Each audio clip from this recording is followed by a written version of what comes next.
them to be able to clock up for their expenses. Thank you. Smith. Thanks, Paul, for that forensic scrutiny of the report. Ciaran, I just want to comment to your good self. I think this morning, when the news went out that there were no sanctions being imposed, there's a public perception out there that there's no comeback on any of the wrongdoing in this House, and it's not your fault. But I think you need to make sure the record is clear that you don't have it within your power to impose sanctions, and it has gone to another level. Because certainly people I have met who have phoned me are shocked by the idea that there would be no sanctions. They're absolutely shocked that TDs would vote for other TDs who are not present in the chamber, and they're shocked by the statements we have so far had from the deputies involved, which utterly stretch credibility. But one of the reasons why I think people are shocked for no sanctions is quite simply that ordinary people are constantly sanctioned for what is perceived or what is declared as wrongdoing. Yesterday, in questioning Regina Doherty, the Minister for Social Protection, we find out that over 50,000 job seekers have been financially sanctioned through the job path. Under the Electoral Act, if somebody breaches the law in terms of how they misuse their vote, they can receive a fine of up to €2,500 and/or 2 years imprisonment. And so for people to wake up and find that there's no sanctions for this behaviour, they are absolutely shocked. So we need accountability, and we need sanctions on those TDs who voted for others who were not in the chamber. Otherwise, we're holding this democracy to contempt and feeding the cynicism of so many people out there about our democracy and about what happens in this House. But I want to spend a few minutes just dwelling on other aspects of what happens in this House that brings us into disrepute.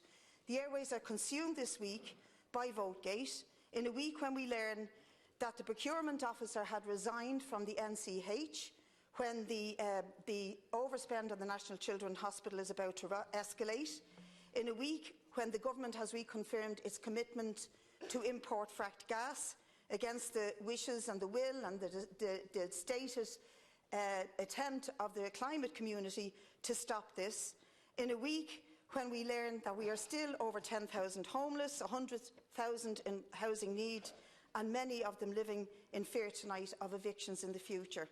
We have citizens dying on the street because of the housing crisis, and we have a cohort of progressive bills that are being held up by a money message, over 50 of them.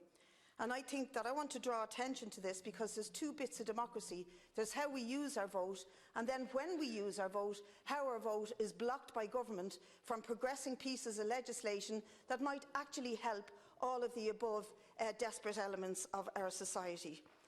And I just want to quote to you that there are some of those bills which are actually desperately important.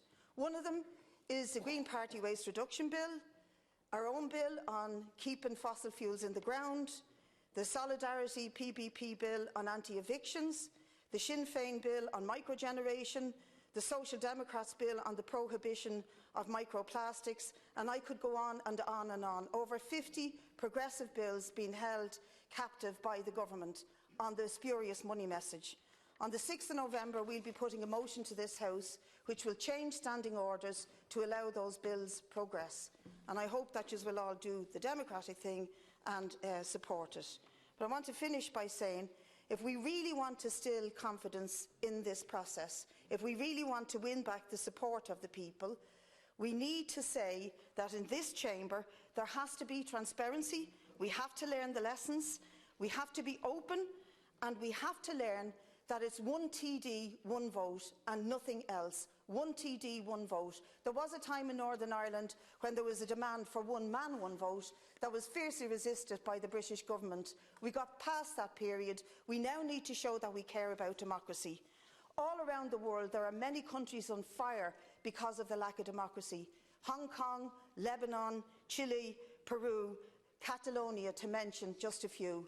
It is at our peril that we do not adhere to the democratic principles that were fought for so hard by previous generations. So we need to learn the lessons, move on and be utterly and totally transparent to the people.